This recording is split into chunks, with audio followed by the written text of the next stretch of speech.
So there's two subjects I want to talk about. Number one, what happens if you go AWOL? And number two, what happens if you lose your weapon? So if you go AWOL in the Army, you will be punished depending on when you do it. For example, when I was in reception, when I first got to Fort Sill, about 2 days in, one of the guys that was in there in the barracks with us, older guy, probably about my age now, about 38, he goes, I can't do this. I got a wife and kids at home. I can't be, I don't know why I did this. This was stupid. And so he was like, I got to get out of here. And the main thing that he needed to do was just get to a bus stop. We looked out through the window of the barracks, and there was a bus stop about, 400 feet away across a field. And he would have to run at night across that field to get to that bus stop, and then he had to have enough money to get on and head out. And he had to be wearing civilian clothes. So one of the guys that was there was like, I can totally break into the civilian clothes locker. He's like, I can easily get that thing open. And the guy was like, really? He's like, oh yeah. So he busts the thing open somehow. I don't even know how he did it. I wasn't watching. The guy gets out his civilian clothes, puts them on, and then he goes, I don't have any money for the bus stop. So because the locker was open, a lot of the guys, including myself, had money, dollar bills here and there. So we all pulled our money. And I know this sounds bad, and I don't recommend doing this, by the way, because we don't ultimately know what happened to this guy. But, like if he doesn't want to be there, they've spent no money on him. He's literally been there like 48 hours or maybe even less. It's the middle of the night, and he snuck out. He snuck out through the front door, went around and out to the back and crossed this field and disappeared out of our lives forever. Okay, so that's the first situation. I do not know what happened to the guy. I'm assuming nothing. Like they wouldn't even go through the trouble of trying to track him down or, maybe not even flag his social security number. I don't actually know. But then we had guys go AWOL when I was at my unit. And that was a different story. Hold on, let me adjust this real quick. Hopefully it's not shaking too much. But anyway, that was a different story because these guys were already in the Army. They had gone through the training. They actually had already done a deployment, okay, one to Afghanistan. And I'll just bring up one guy. I don't want to say his name. I don't know if it matters. But anyway, he went AWOL back to South Carolina or Alabama, something like that. In that he just never came back from leave. We had a block leave. Everybody left for like a week. And when we came back, there was no him. He wasn't there. And he was gone for months, maybe 2 months, 3 months, something like that. We were in the rear at the time. And he had been a E4, okay, when he went AWOL. But he was just like, I'm not doing this anymore. And he had a super long contract, like 6 years, right? And he was only about 3 years in, and the rest of us, we were going to get out, right after the next deployment, but he had no chance of that. So he was going to get back from the next deployment and still have a good 2+ years to go, probably deploy again. And he had had a pretty rough situation in Afghanistan. I mean, we all did. Like it was a lot of combat, more than we expected. And it was just kind of like, yikes, how many of these can I do, So he just overstayed his leave, and they ended up sending some people up to go get him. And they showed up at his house, and they just showed up at the door and knocked on the door and were like, hey, it's time to go. And he was like, no, I don't want to. And they were like, well, then we have to like call the police and blah, blah, blah. And he goes, all right, I'll come with you guys. So he jumped in the van and he came back to Fort Polk. He ended up spending 2 weeks in jail, the Fort Polk jail. And then he got out and he had no rank. They had taken every bit of rank away from him. He was I think he was an E4, a specialist when he went on. Now that I think, I'm pretty sure he was an E4. And he came back an E fuzzy or an E nothing, and E1, whatever you want to call it. And so, boy, was it worth it? I don't know. But, I mean, he's a solid dude. Like, everyone loved him. And he was a solid dude. So, it just kind of goes to show, like, it can, anybody, the pressure can get to anybody. Again, I'm not encouraging anybody to do this. Do not go AWOL. It'll ruin your life. The worst, you can't get shot for desertion or whatever because there's technically no declared war. There has to be a declared war. And then they can firing squad you. So they're not going to do that now. And that's kind of, I don't know. I don't even know if that would happen now, to be honest. But they will blacklist you so that you will get I don't know if it's a dishonorable discharge. I think it might be an other than honorable or a general discharge. And that will raise red flags. You try to go get a job and they run your background information. That kind of comes up. It's like, why isn't honorable? Why didn't you get, So that will make a world of hurt for you. So don't do that. The next subject is what happens if you lose your weapon. Now, everybody is issued a weapon in the Army. Everybody.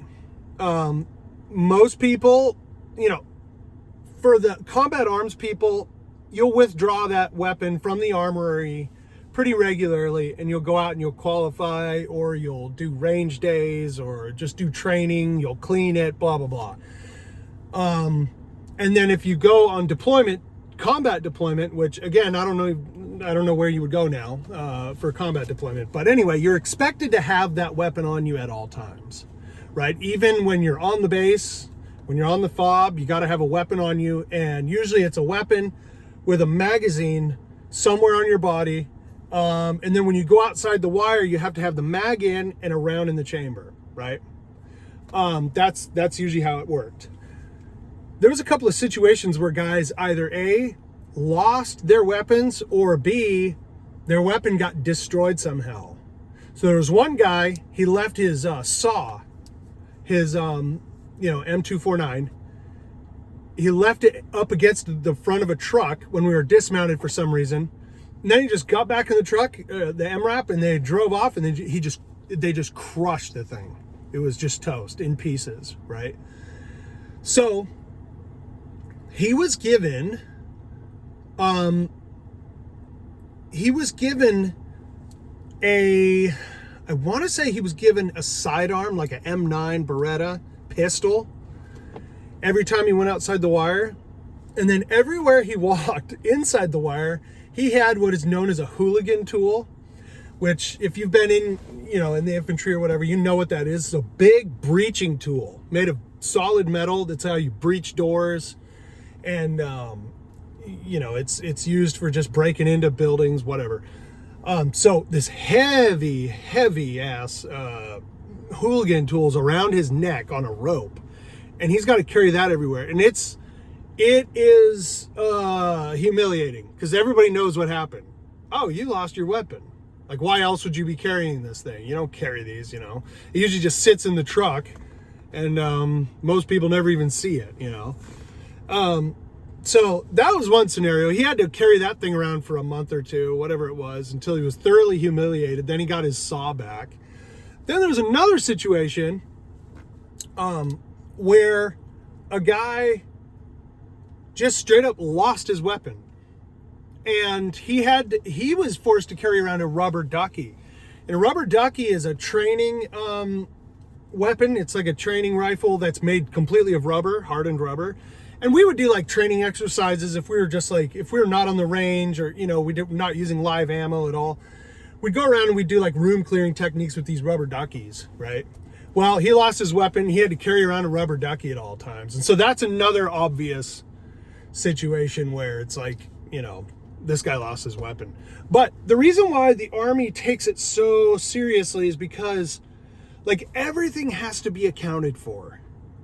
They have what are known as sensitive items. Sensitive items can be anything from your weapon to any type of like specialized equipment like rangefinders or night vision goggles, your nods, or anything that you need for everyday combat that's not disposable, right? And so those sensitive items all have a serial number on them. And at the end of the deployment, you need to be able to account for every single sensitive item that is given to you before you went on that deployment. And so I remember I had a beacon, like an IR beacon, right? And it was just like a little like green plastic thing that you would take and you just turn it on, and then choppers, if choppers or anybody with infrared imaging comes around, they can see that beacon and they'll go, oh, okay, that's our people.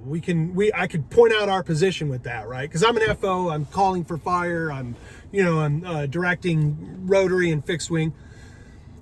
But to me, that thing didn't look like a sensitive item. It looked cheap, it just looked like a cheap thing. You just flip it on. It just looked like a cheap flashlight.